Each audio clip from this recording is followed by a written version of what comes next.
Hey everyone, I was thinking about the inflation numbers that came out last week and what they mean for commercial real estate.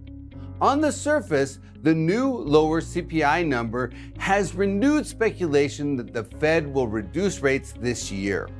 But personally, I don't think the cause and effect is that linear.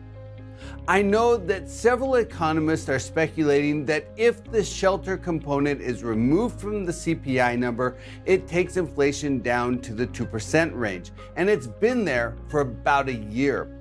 And therefore, the Fed should reduce rates or risk a recession. But I started thinking about this from the other side of the decision-making process.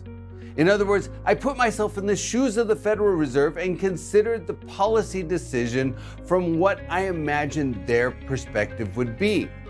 Everyone's anxious to see rates go back down to normal, but the definition of normal depends on how old you are and how long you've been in an interest rate sensitive business like real estate.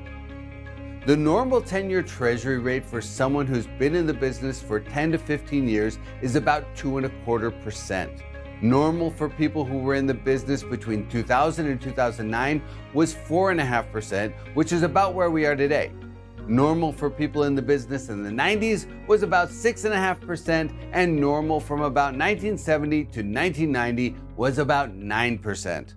On top of that, we've been in a declining interest rate environment since 1981. Basically, if you're younger than 60 years old, you've been in a declining interest rate climate your entire adult life. But now that rates have been pushing upward for a few years, people are becoming a bit anxious for rates to go back down again. But think about it from the Fed's point of view for a moment. Why should the Fed reduce rates? I understand that arguably the inflation target has been reached, or at least we're very close. But declaring victory over inflation too early can be costly. Inflation can be really tenacious, and unless it's fully stamped out, it can easily reignite. And the Fed knows this. Chairman Powell has said this many times over the last couple of years. So, on one hand, if the Fed reduces rates prematurely, inflation could reignite and the Fed would need to raise rates to battle inflation all over again. On the other hand, if the Fed holds rates too high for too long, they could spark a recession. Maybe. If you look at most of the economic metrics, the economy seems to be holding up pretty well. So far this year, the US has added about 982,000 jobs. That's a very solid average, north of 245,000 jobs per month. That puts us on track, if you annualize the first 4 months, to add nearly 3 million positions this year, which would be about the same as 2023. On top of that, the unemployment rate is just 3.9%, which is effectively full employment, and the US still has a labor shortage with 8.5 million job openings.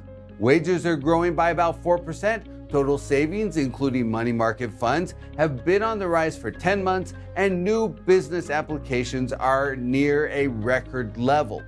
At the same time, corporate profits are basically flat, but they're flat at a record high, and business investment into equipment and infrastructure is also almost flat. And both the ISM Manufacturing Index and the ISM Services Index recently came in at 49, just below the break-even reading of 50. So the services sector and the manufacturing sector are just below flat. And finally, the retail sales numbers also came in last week. Core retail sales grew by about 1% year over year on an inflation-adjusted basis. But if you look a little further back, the core retail sales number in April of this year was about the same as it was in October of 2022 on an inflation-adjusted basis. In other words, retail sales have effectively been flat on an inflation-adjusted basis for about a year and a half. So here's my point. Yes, it's possible that holding rates where they are could spark a recession. But as I pointed out in my video last week, a recession doesn't look likely right now.